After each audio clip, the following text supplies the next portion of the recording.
புதிய கேபினட்ல வடக்கு கிழக்கை பிரதிநிதித்துவம் செய்கின்றவர்கள் இருக்கின்றார்களா இல்லையா என்பதல்ல பிரச்சனை.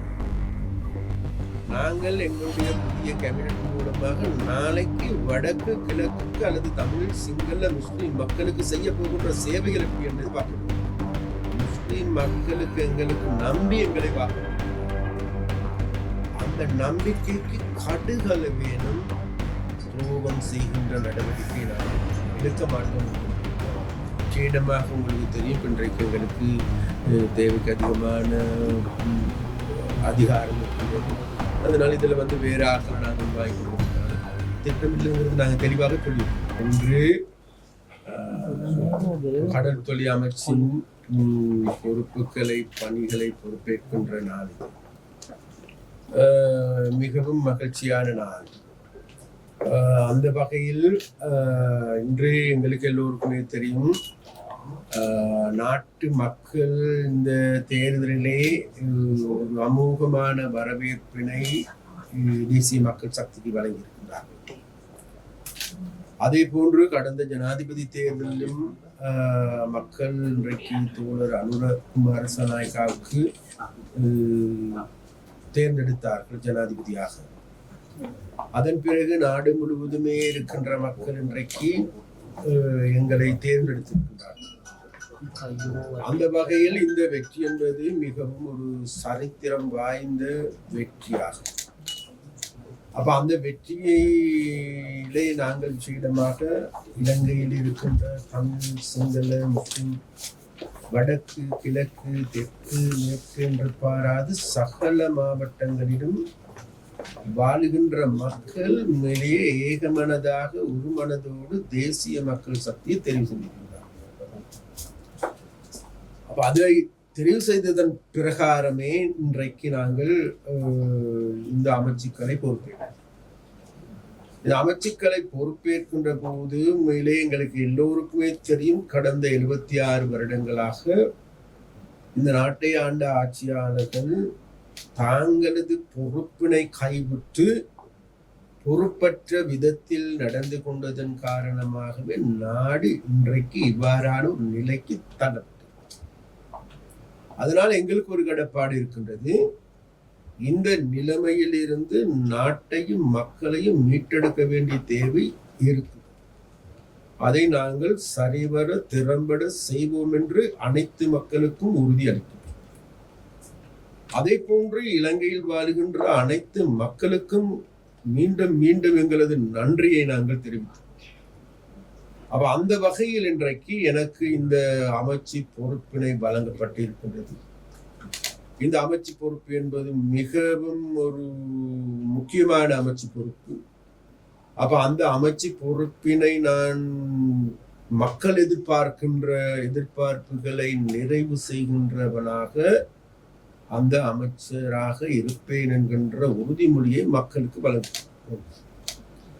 இரண்டாவதாக, இந்த அமைச்சின் ஊடாக நாங்கள் செயல்படுகின்ற செயற்பாடுகள் ஊடாக இலங்கையில் வாழுகின்ற மீனவ சமூகத்தை எடுத்துக்கொண்டாலும் சரி, அல்லது மீனவர்களை நம்பி வாழ்கின்ற நாட்டு மக்கள் எடுத்துக்கொண்டாலும் சரி, அனைவருக்கும் சாதாரணமானதாக நியாயமானதான ஒரு நிலைமையை தோற்றுவிக்க வேண்டிய தேவை கடப்பாடு எங்களுக்கு. அப்ப அந்த வகையில் நிச்சயமாக நாங்கள் எதிர்வரும் காலங்களிலே இவைகளை திறம்பட சரிவர செய்வதற்கு ஏதுவான நடவடிக்கைகளை எடுப்போம். அதற்கு எங்களுக்கு விசேடமாக மக்களுடைய ஒத்துழைப்பு எங்களுக்கு அத்தியாவசியமானது. மக்கள் இதற்கு முன்னர் தேர்தல் முடிந்ததன் பிறகு கைகளை கழுவி கொண்டு வீட்டுக்கு சென்றதோடு நிற்காது, எதிர்வரும் காலங்களிலே மக்கள் இதனுடைய உண்மையான பங்காளிகளாக மாறி இதனை முன்னெடுப்பதற்கு ஒத்துழைப்பை வழங்குங்கள் என்று நாங்கள் மக்களுக்கு அன்பாக கேட்டுக்கொண்டோம். அதே போன்று எங்களுடைய மீனவ அமைச்சில் இருக்கின்ற ஊழியர்கள், அதனுடைய செயலாளர்கள், அதில் இருக்கின்ற பணிப்பாளர்கள் அனைவருமே ஒன்று சேர்ந்து ஒரு குடும்பமாக இருந்து கொண்டு இந்த எங்களுடைய மீனவ சமூகத்தையும் மீனவர்களையும் அல்லது மீன்பிடி துறையையும் பாதுகாக்க வேண்டிய கடப்பாடு உங்கள் அனைவருக்கும் இருக்கு. அதனால் அதை செய்கின்ற வேளையில் இன்றைக்கு இருக்கின்ற இந்த துறை சார்ந்த நிபுணர்கள் அடங்கிய குழுவினர் இருக்கின்றார்கள். அவர்களுக்கு உங்களது பூர்ணமான ஆதரவை வழங்குங்கள். அதே போன்று எங்களை நம்பி இன்றைக்கு 2,20,00,000 மக்கள் இருக்கின்றார்கள். அந்த மக்கள் வழங்கி இருக்கின்ற ஆணை என்பது வேறு எதுவும் அல்ல, நாட்டு மக்களுக்கான விமோசனத்துக்கான ஆணை.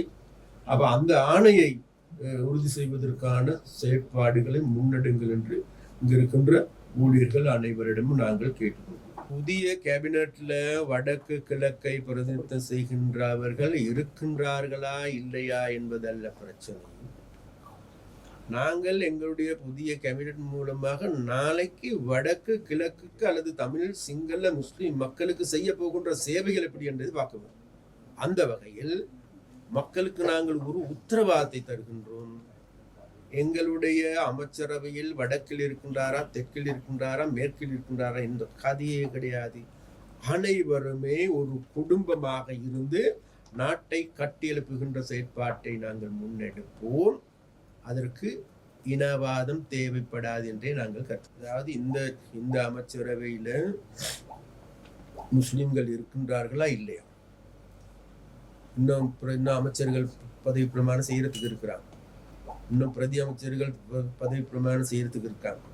அதன் பிறகே நாங்கள் அது சம்பந்தமான பூர்ணமான இதுகளை சொல்ல முடியும். இருந்த போதும் கூட நாங்கள் மீண்டும் ஒரு உத்தரவாதத்தை தருகின்றோம். முஸ்லிம் மக்களுக்கு எங்களுக்கு நம்பி எங்களை வாக்களித்திருக்கின்றார். அந்த நம்பிக்கைக்கு கடுகளவேனும் துரோகம் செய்கின்ற நடவடிக்கை நாங்கள் எடுக்க மாட்டோம் என்கின்ற உத்தரவாதம். நிச்சயமாக உங்களுக்கு தெரியும், இன்றைக்கு எங்களுக்கு தேவைக்கு அதிகமான அதிகாரம் இருக்கின்றது.